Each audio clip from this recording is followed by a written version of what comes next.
Students, आज हम new topic start करते हैं, द कैलकुलस ऑफ रेसिड्यू या कंटूर इंटीग्रेशन। देखिए क्या होता है residue at a pole. Let F Z be a function analytic within circle gamma of radius r, center z equal to a, except at the center z equal to a, which is pole of order m. fz एक analytic function है। Analytic आप जानते ही हैं क्योंकि topic हमारा complete हो गया है। एनालिटिक फंक्शन एनालिटिक किस डोमेन में है? Within circle gamma. Circle में फंक्शन एनालिटिक है। सर्किल की रेडियस r है और centre z is equal to a है। तो जो फंक्शन एनालिटिक है वो पूरे सर्किल में एनालिटिक है, लेकिन except at the centre z equal to a, centre को छोड़कर बाकी पूरे सर्किल में फंक्शन कैसा है? Analytic. Therefore z equal to a क्या हो गया? एक सिंगुलरिटी हो गई जिसको हम पोल कहते हैं, pole of order m। Then if यदि हम इस फंक्शन को सीरीज में एक्सपेंड कर सकते हैं, जिसे हम लॉरेंट सीरीज कहते हैं। लॉरेंट सीरीज के बारे में भी हमने एक्सप्लेन किया था। F Z equal to summation n equal to 0 to infinite a n z minus a की power n plus n is equal to 1 b n z minus a की पावर माइनस एन प्लस 1। इसको हमने equation number 1 से show किया। तो जो residue होता है वो क्या होता है? मेन पॉइंट ये है, residue of a function f z at z is equal to a pole, यानी जेड इक्वल टू ए जो पोल है उस पोल पर एफ जेड का जो रेजिड्यू होता है वो कोफिशिएंट होता है 1 अपॉन जेड माइनस ए का।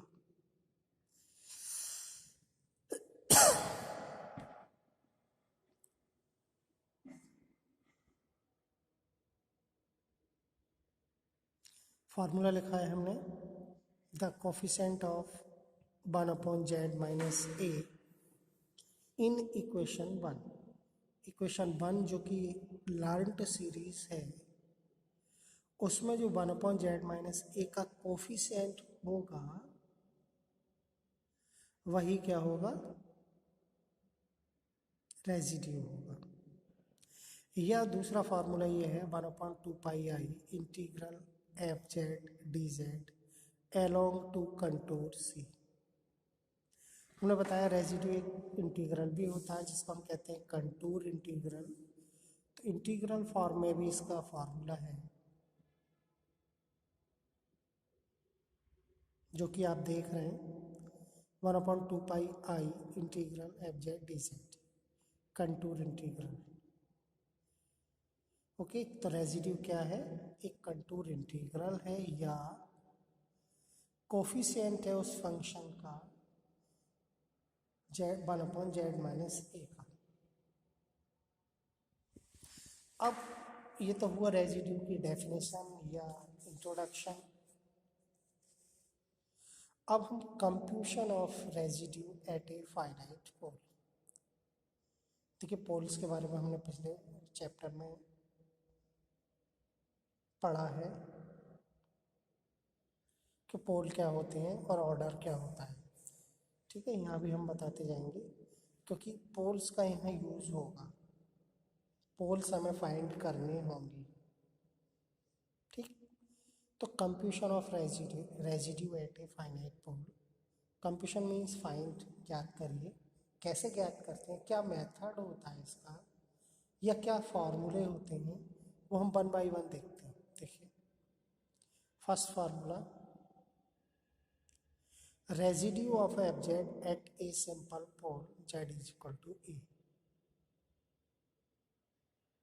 यानी किसी फंक्शन एफ जेड का रेजिड्यू एक सिंपल पोल पर, सिंपल पोल मतलब होता है, आप जानते हैं, जिसका ऑर्डर वन होता है। जिस पोल का ऑर्डर वन होता है उसको हम कहते हैं सिंपल पोल। तो इसके लिए फॉर्मूला है limit Z tends to zero A Z minus A F Z. इस फंक्शन की जो लिमिट होगी वही रेजिड्यू होता है। तो रेजिड्यू के कई फार्मूले हैं। तो पहले हम सिंपल पोल पर फॉर्मूले समझ रहे हैं। एक फार्मूला ये हो गया। सेकंड फार्मूला देखिए, if F Z is equal to five Z upon sine Z. यदि कोई फॉर्मूला रेशनल फंक्शन या p अपॉन क्यू की फॉर्म का है, जैसा कि आप देख रहे हैं, फाइव जेड न्यूमरेटर है, साई जेड डिनोमिनेटर है, और where psi A is not equal to zero. यानी जो डिनोमिनेटर वाला फंक्शन है ये जीरो नहीं होने चाहिए किसी पॉइंट पर, यानी ए पॉइंट पर।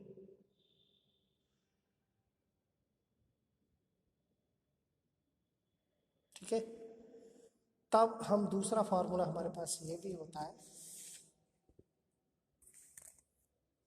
Residue of f z at z is equal to a simple pole बराबर phi a upon psi dash a.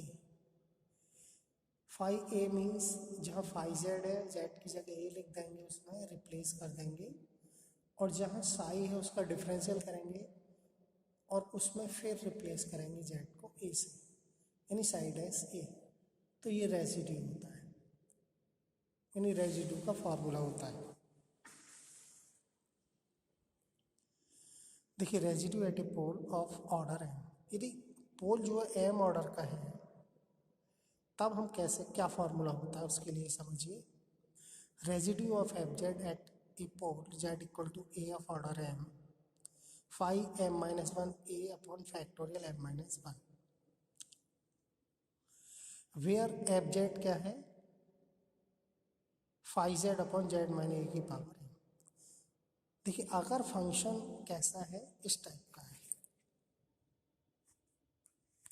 Five Z upon Z minus a की पावर एम, तो यहाँ से पोल क्या होगा, इस फंक्शन का एफ जेड का पोल क्या होगा, Z minus A is equal to zero करेंगे तो पोल आ जाएगा जेड बराबर ए, और ऑर्डर क्या होगा इसका, एम होगा, क्योंकि एम पावर है, जेड की जो ए वैल्यू है वो एम टाइम होगी, एम बार होगी, तो ये पोल हो गया जेड इक्वल टू ए, वो ऑर्डर एम का होगा। तो हम क्या करेंगे, जो ऊपर वाला न्यूमरेटर वाला फंक्शन है उसका डिफरेंशियल करेंगे एम माइनस वन टाइम। यदि ऑर्डर एम है तो एम माइनस वन टाइम, जैसे कि ऑर्डर थ्री है तो टू टाइम डिफरेंशियल। तो ये five M minus one and M minus one लिख रहा है, इसका मतलब है फाइव जेड का M minus one time differential, और उसमें जेड इक्वल टू ए लिखेंगे upon factorial M minus one. ठीक है, ये फॉर्मूला। देखिए आगे एक प्रॉब्लम डिस्कस करेंगे हम। देखिए एक फंक्शन दिया हुआ है, क्वेश्चन है find the residue of Z square upon Z square plus A square at its poles. इसके पोल्स पर रेजिड्यू क्या होगा ये निकालिए। तो F Z equal to Z square upon Z square plus A square is equal to Z square upon Z square plus A square के हमने क्या किए, फैक्टर किए, जो कि आप जानते हैं क्या होंगे, Z minus I A plus Z plus I a.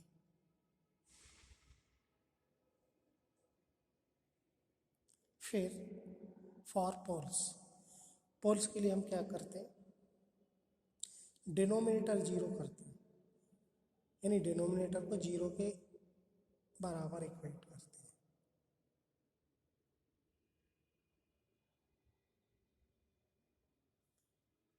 तो Z minus I A is equal to Z plus I A is equal to zero. यहाँ से दोनों जीरो किए तो जेड की वैल्यू आ जाएंगी आई ए माइनस आई ए। तो दो पोल हुए, दोनों सिंपल पोल है क्योंकि दोनों का ऑर्डर वन है। अब हम एक पोल लेते हैं, z is equal to i a. तो residue of function f z at simple pole z is equal to a i. क्या फार्मूला बताया था, limit Z tends to i A Z minus I a into f z. F z है z square upon Z minus आई ए Z plus आई ए। Z minus आई ए cancel,